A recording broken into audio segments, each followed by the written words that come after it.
हैं? सिर्फ 2 जोड़े? अरे साथ गई थी तो 4 जोड़े तो ले आती। इतनी बचत करने की क्या जरूरत थी तुझे? खाला मुझे हसन भाई के साथ जाना पसंद नहीं है।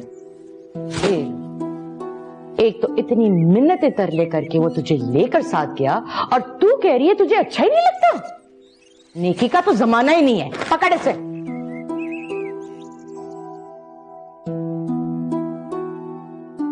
लो, क्या है ये? अम्मा ने तो बड़ा शोर डाला। शॉपिंग कराई, शॉपिंग कराई। ये क्या शॉपिंग कराई? 2 जोड़े, और वो भी इतने सस्ते। शॉपिंग तो नबील कराया करता था। एक से बढ़ के एक चीज हुआ करती थी। वैसे तो है बड़ी खुशकिस्मत, कोई ना कोई हमेशा मिल जाता है तुझे पैसे लुटाने वाला। और एक मैं हूं, शादी भी हो गई, लेकिन बिलाल अब तक दांतों में पैसे रख के खर्च करता है। भैया मुझे इसके साथ जाना पसंद नहीं। खाला से कहो कि बेवकूफी की बातें मत किया करो तुम। अम्मा ने बताया है मुझे कितनी मदद कर रहा है वो तुम्हारी केस के सिलसिले में। और जब तुम मुकदमा जीत जाएगी ना, करोड़पति बन जाएगी, और सिर्फ उसकी वजह से। वरना अम्मा अब्बा ने कहा इतना पैसा लगाना था तुम्हारे केस पे।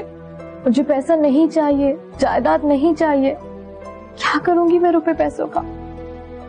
जब नबील ही नहीं रहा तो मैं इन सबका क्या करूंगी? तुमने नहीं करना होगा कुछ, हमें तो करना है ना। क्या क्या प्लान बनाकर बैठे हुए हैं। और जब जायदाद मिलेगी तो अम्मा तुम्हारी दूसरी शादी कराएंगी ना, वरना कौन उठाएगा तुम्हारे अखराजात? मुझे शादी नहीं करनी। एक बार कर शादी नहीं करोगी तो और क्या करोगी? सारी जिंदगी यहीं बैठी रहोगी? मैं नौकरी कर लूंगी। अच्छा, करोड़ों की जायदाद छोड़कर तुम चंद 1000 रुपयों के लिए धक्के खाया करोगी? कोई बात नहीं। तुम्हारे लिए कोई बात नहीं है, हमारे लिए तो है ना।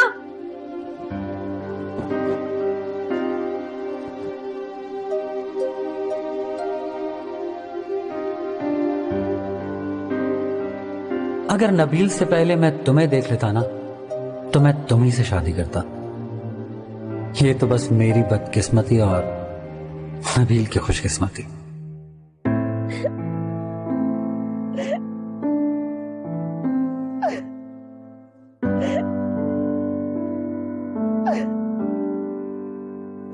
देखो, अगर तुम्हें रोना धोना हुआ करे ना तो बाहर चली जाया करो।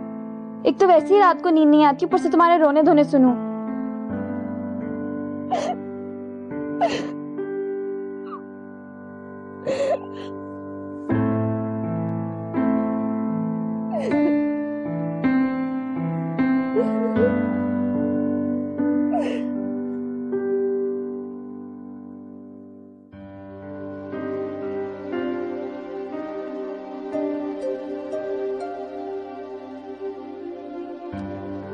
रुमेसा ने नोटिस भेज दिया जायदाद में अपने हिस्से के लिए।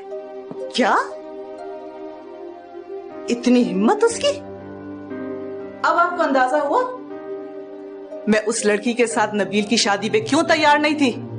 खानदान का बड़ा असर होता है। तुम अगर इस तरह इतनी जल्दी उसे घर से बाहर ना निकालती तो ये मुसीबत मेरे सर पे ना पड़ती। मैंने जो भी किया बिल्कुल ठीक किया, और इसमें मुसीबत की क्या बात है? हम लड़ेंगे केस, अच्छे से अच्छा वकील करेंगे, उन्हें भी तो पता चले मुकदमों में कितने धक्के खाने पड़ते हैं। उन्होंने क्या समझा है कि वो एक नोटिस भेजेंगे, हम सारी जायदाद उसके नाम कर देंगे? जायदाद तो नबील पहले ही उसके नाम कर गया है। क्या मतलब है आपका? वसीयत छोड़ के गया है वो।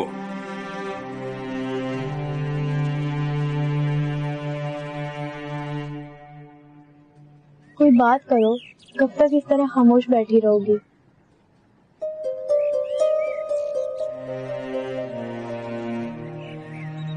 क्या बात करूं?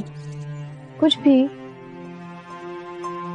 कहने के लिए अब कुछ बचा ही नहीं। जो भी है, कम से कम तुम्हारे ससुराल वालों को ये नहीं करना चाहिए था, इस तरह इद्दत में घर से निकाल देना।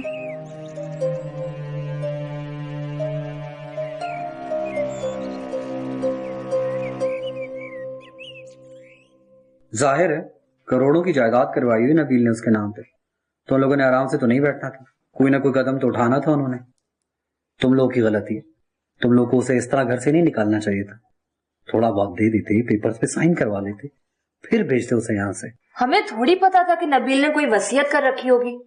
एक मामूली सी फैमिली थी, हमें क्या पता था बात कोर्ट तक पहुंच जाएगी। आजकल हर आदमी को अपने राइट्स का पता है और लेने के लिए तरीकेकार का भी। अब कोर्ट कचहरियों से कोई नहीं डरता। लेकिन मैं तो ये सोचकर हैरान हूं कि नबील ने क्या सोचकर इतनी लंबी चौड़ी जायदाद उसके नाम लिख दी। घर पहले उसके नाम लिखा हुआ था, अब सेविंग सर्टिफिकेट्स, अकाउंट्स और फार्म हाउस भी। फैक्ट्री में से जो हिस्सा उसको मिलना है वो तो मिलना ही है। अगर ये सब चीजें उसको मिल गई तो वो इस खानदान में सबसे ज्यादा अमीर हो जाएगी। मुझे तो ये समझ में नहीं आ रही कि इतना बड़ा वकील कहां से करवा लिया उन्होंने, और उस वकील को देने के लिए फीस कहां से आ गई। हो सकता है रुमैसा के पास नबील की दी हुई को रकम हो। तुम खुद ही तो कहती थी कि नबील काफी कुछ देता रहता था उसे। अच्छा ये बताओ, तुम लोगों ने अब क्या सोचा? पापा ये सोच रहे हैं कि उसे वापस ले आए। इद्दत के दौरान कुछ आउट ऑफ कोर्ट सेटलमेंट हो जाए, थोड़ा बहुत देके जान छूटे। बेटा तुमने तो परेशान ही कर दिया। मैंने तो इस बारे में कुछ सोचा तक नहीं है। तो अब सोच लेना खाला।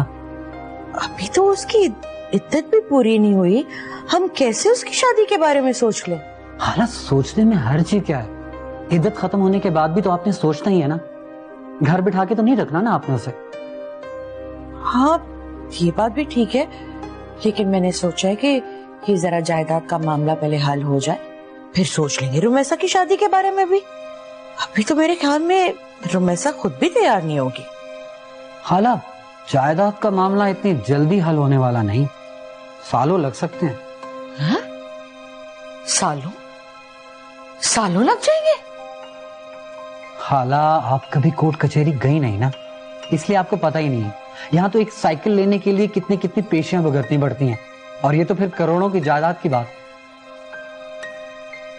ठीक कहते हो तुम, इतनी आसानी से थोड़ी देंगे सब कुछ।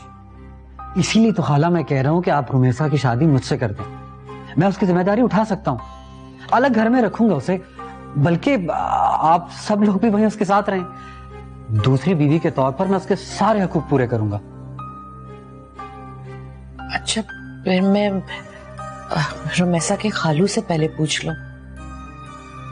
अभी तो इद्दत में बड़ा वक्त पड़ा है। हाँ खाला, आप खालू से बात कर लें। मैं तो बस ये चाहता हूँ कि आप बस कोई फैसला कर लें, बाकी तो जाहिर है जो कुछ होगा इद्दत के बाद ही होगा।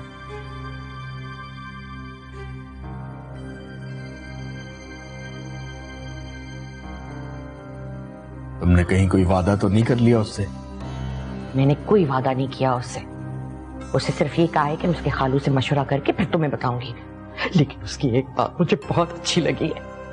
कहता था कि रुमैसा के नाम बंगला लेगा और हम सब मिलकर उस पर रहेंगे। उसके बंगले की हमें या रुमैसा को क्या जरूरत है? रुमैसा का तो अपना बंगला है। तो मिला तो नहीं ना अभी तक? मिला नहीं है तो मिल जाएगा। हसन कह रहा था कि ये जायदाद के मामला होते हैं ना, इनमें सालों लग जाते कोर्ट कचहरी के चक्कर काटते काटते। सालों लग जाएं, तब भी जितना कुछ रुमैसा को मिलना है ना, हमारी 7 नस्लें बैठ के खाएं तब भी खत्म ना हो। हसन से शादी कर देंगे तो रुमैसा की जायदाद तो सारी हसन ले जाएगा। हाँ ये बात भी ठीक है, ये तो मैंने सोचा ही नहीं था। मैं तो एक और बात सोच रहा हूँ। वो क्या? साजिद का निकाह कर देते हैं रुमैसा से, इद्दत खत्म होते ही ये मसले ही खत्म हो। साजिद से इसके रिश्ते का सोचना भी मत। तुम क्या चाहते हो, अपना बेटा गवा दूं? तुम्हें तो पता है वो मनूस है, करोड़ों की जायदाद की मालिक है। जिसके साथ भी उसकी शादी होगी उसकी किस्मत बदल जाएगी, और तुम यहाँ बैठकर मनूस मनूस कहती रहो। तो तुम क्या चाहते हो कि मैं पैसे की खातिर अपना बेटा गवा दूं? बेवकूफ औरत, सारी जायदाद लेके वो किसी और के यहाँ चली जाएगी। इससे बेहतर ये नहीं है कि हम अपने बेटे की शादी उससे कर दें और सब कुछ अपने पास रखें। तुम जो चाहे कहो, मैं उसका रिश्ता साजिद से नहीं करने वाली। और मैंने तो सोच लिया कि मैं तो इसकी दूसरी शादी करूंगी नहीं। फिर तो तुम हमेशा गरीब ही रहोगी।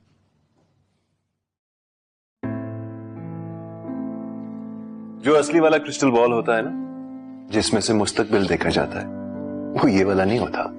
मगर इसमें भी बहुत कुछ नजर आता है। अच्छा चलो फिर ये बताओ इसमें देख के कि कल बारिश होगी या नहीं? अब ये सब थोड़ी नजर आता है। अच्छा चलो, जो नजर आता है वो बता दो। ये बताओ कि हाँ, मेरे बारे में क्या कहता है ये? अब इस तरह थोड़ी कुछ नजर आएगा। फिर आप मुझे ना देखिए ना, अपनी आंखें बंद कीजिए। लो, तो ये क्या बात हुई भाई? तुम तो मुस्तकबिल देख सकती हो ना। अच्छा तुम ऐसा करो ना, क्रिस्टल बॉल पे कंसंट्रेट करो, तो ये ना सोचो कि मैं तुम्हें देख रहा हूं। कुछ नजर आया या ये भी मैं तुम्हें बताऊं? आपको क्रिस्टल बॉल पढ़ना आता है? नहीं, क्रिस्टल बॉल मैं नहीं पढ़ सकता, लेकिन तुम्हारी आंखें पढ़ सकता हूं। अच्छा?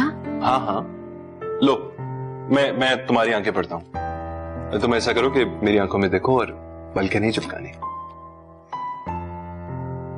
और तुम्हें देखने के लिए तो मैं घंटों इस तरह बैठ सकता हूं। अच्छा, तो फिर मेरी आंखों में देख के बताएं कि मेरी जिंदगी कितनी लंबी है। मेरी जिंदगी से भी ज्यादा लंबी।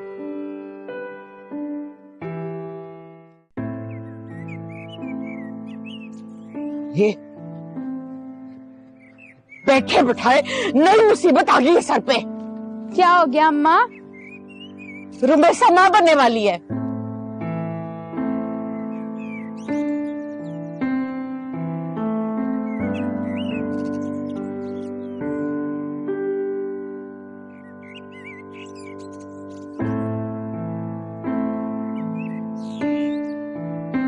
खैरियत?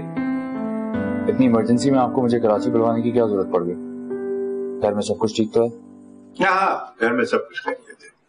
बस तुम आ जाओ सब कुछ छोड़ छाड़ के इस वीकेंड में। ठीक है, मैं आता हूँ। वैसे भी मुझे आपसे एक जरूरी बात डिस्कस करनी थी। किस सिलसिले में? आप अच्छी तरह जानते हैं पापा, मैं किस सिलसिले में आपसे बात करना चाहता हूँ। आप अब तक रुमैसा को घर क्यों नहीं लेके आए? हाँ, मैं भी तुमसे वही बात करना चाहता हूँ। तुम यहाँ आ जाओ, फिर अच्छी तरह इत्मीनान से बात करेंगे। खुदा हाफिज। खुदा हाफिज। कुछ और तो नहीं कहा उसने आपसे? तुमने और हमना ने रिश्ता रबिया से बात की है ना, उसकी शिकायत कर रहा था। मुझे पहले ही पता था, ऐसा हो ही नहीं सकता कि रबिया सारी रिपोर्ट उसको ना दे और वो आगे से आपको इत्तला ना पहुंचाए। तुमने उसे भेजकर ही तो सारी मुसीबत डाली है। ना वो इस घर से गई होती, ना हमें इन सब अदालती मसाइल का सामना करना पड़ता। तो फिर अब क्या होगा? उसे वापस लाना पड़ेगा। और क्या करूंगा?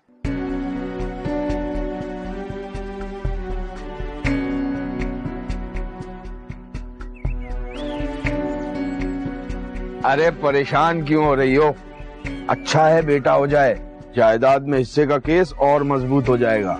मुझे तो ये फिक्र है, अगर ये केस लटकता रहा तो दो लोगों का खर्चा आ जाएगा हमारे सर पर। दो लोगों को कौन पालेगा?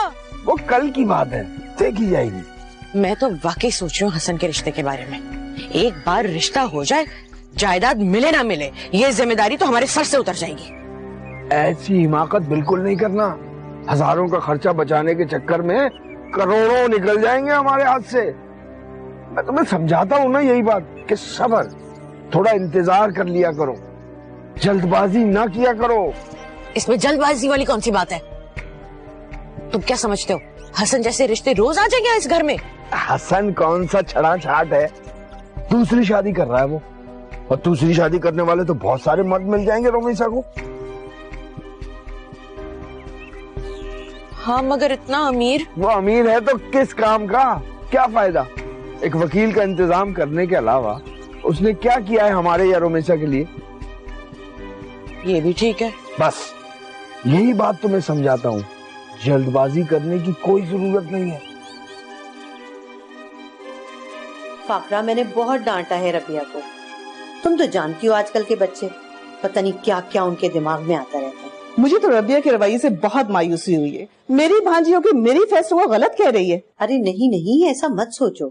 ये तो पता नहीं क्यों बैठे बिठाए उसको रुमैसा से हमदर्दी का बुखार चढ़ गया।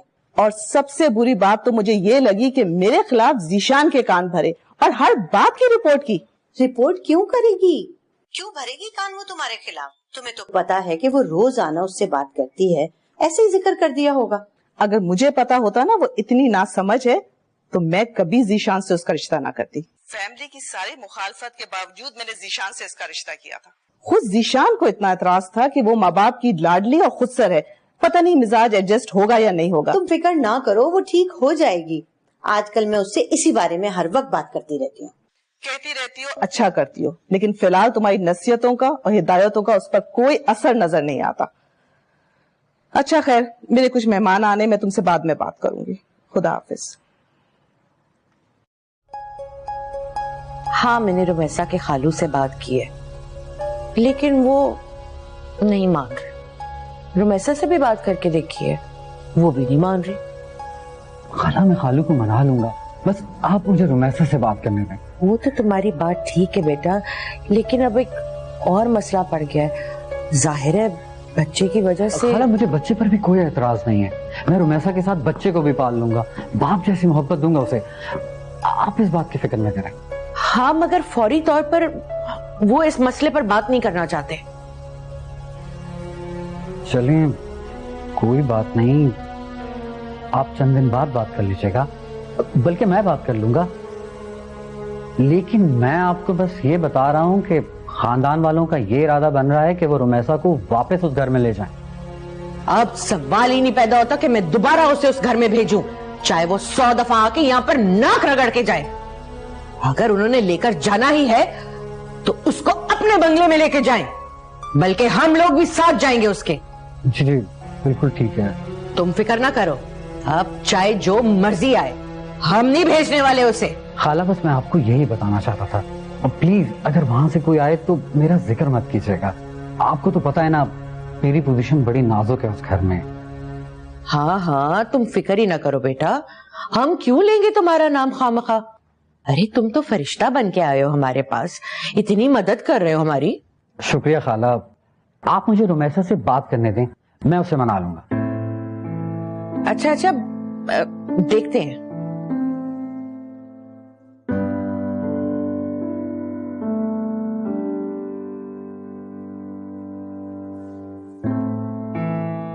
क्या हुआ, तुम चाय लेके वापस क्यों आ गई? मेहमान चले गए क्या? नहीं, वो अंदर ही है, मगर मेरी तबीयत ठीक नहीं है, तुम ले जाओ।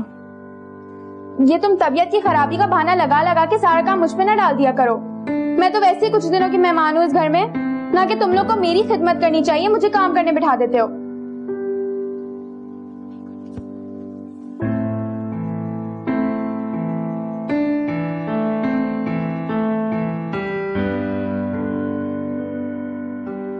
तुम इस दफा कुछ जल्दी जल्दी वापस नहीं आ गए?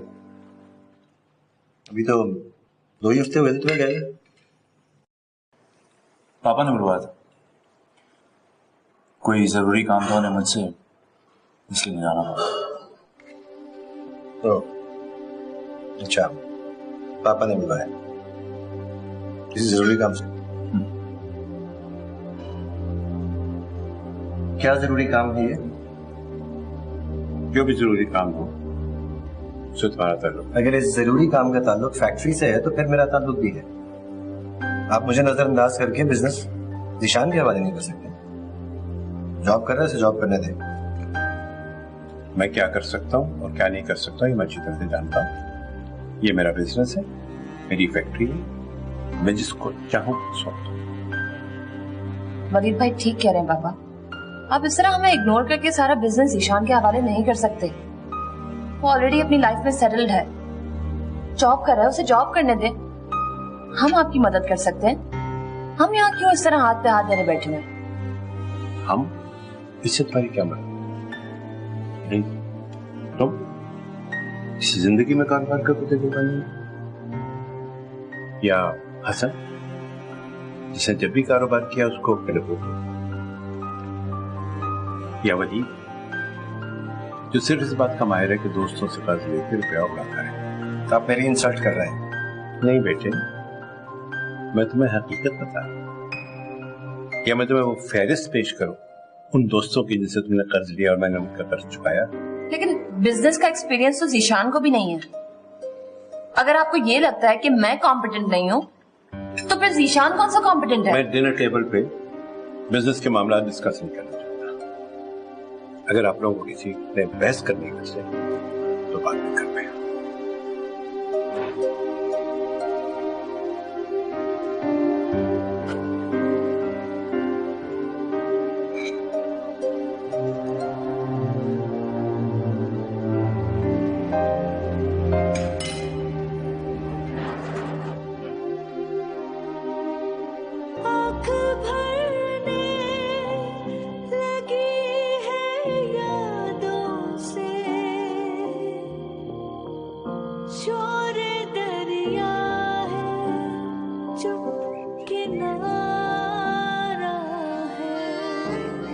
आप बहुत आगे की प्लानिंग करते हैं ना।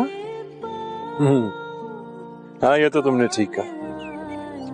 मैं बाकी बहुत आगे का सोचता हूँ। बस तुमसे शादी करते हुए मैंने ज्यादा सोचा समझा नहीं। पागल हूं ना? नहीं तो। नहीं यार, थोड़ा बहुत पागल हूं मैं। वो तो सभी होते हैं, मैं भी हूँ थोड़ी थोड़ी। नहीं नहीं,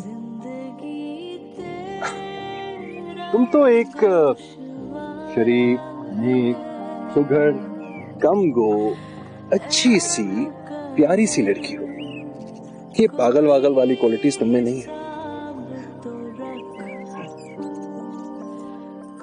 तुमने बताया नहीं क्या कि हम अपनी बेटी का क्या नाम रखेंगे?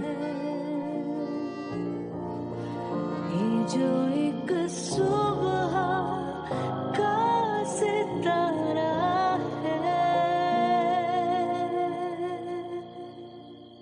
है। तुम यहाँ क्यों बैठी हो? कुछ नहीं खाला, नींद नहीं आ रही थी इसलिए बाहर आके बैठ गई। लो, अब नींद ना आने वाली कौन सी बात है? तुम्हें तो वैसी आदत पड़ गई है आधी आधी रात को उठ उठ के फिरने की। जाओ अंदर सो जाओ, सुबह फिर काम में हर्ज होता है। जी।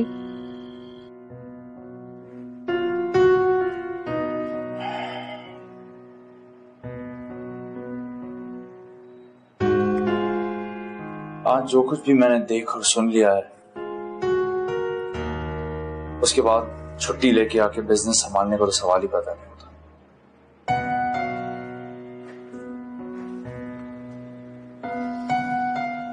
अच्छा है, मुझे पहले ही सब कुछ पता चल गया।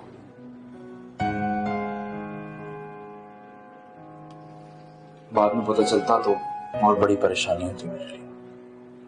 तुम अगर सिविल सर्विस में ना जाते तो तुम्हें बिजनेस ही करना था ना, इसी फैक्ट्री में आके बैठना था। अब और बात थी पापा, अब और बात है। तुम उन लोगों की वजह से मेरी मदद नहीं करोगे?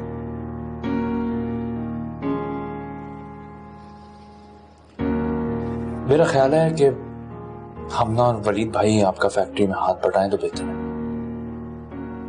वैसे भी वो लोग बिल्कुल फारिग हैं, कुछ ना कुछ तो उन्हें भी करना चाहिए। वलीद का तो फैक्ट्री में आना बिल्कुल फजूल है।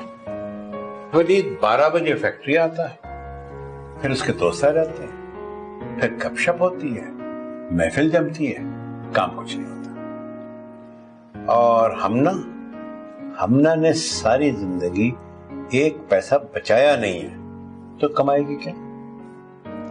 ये सब हसन उसको बरकरार है, वो फैक्ट्री में अपना अमल दखल चाहता है। तो आप शामिल कर लेना हसन को अपने बिजनेस में, हो सकता है आपकी निगरानी में वो भी कुछ बेहतर काम करे। सवाल ही पता नहीं होता। मैं ऐसी हिमाकत नहीं कर सकता। क्या करूं मैं? पूरी फैमिली से बेइज्जती करवाने का मुझे कोई शौक नहीं, और आपने सबका रवैया तो देख ही लिया। फिर से मेरी इतनी अच्छी जॉब है, मैं अपना पूरा करियर बिजनेस के लिए दांव पर नहीं लगा सकता, वो भी ऐसा बिजनेस जिसके इतने दावेदार हो। बहुत मिस करता हूं मैं नबील को।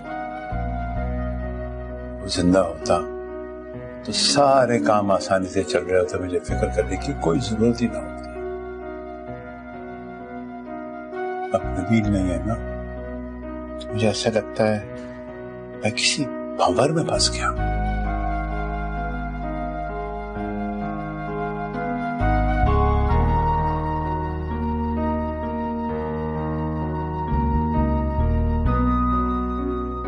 आपने रुमैसा के बारे में क्या फैसला किया?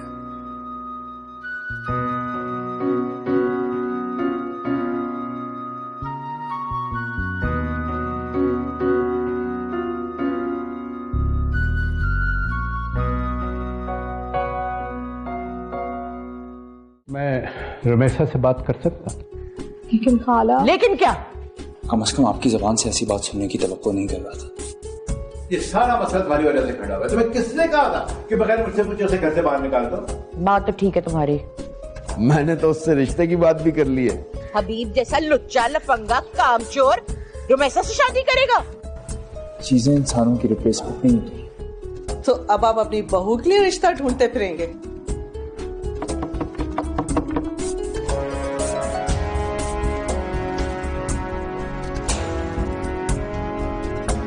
काम हो गया।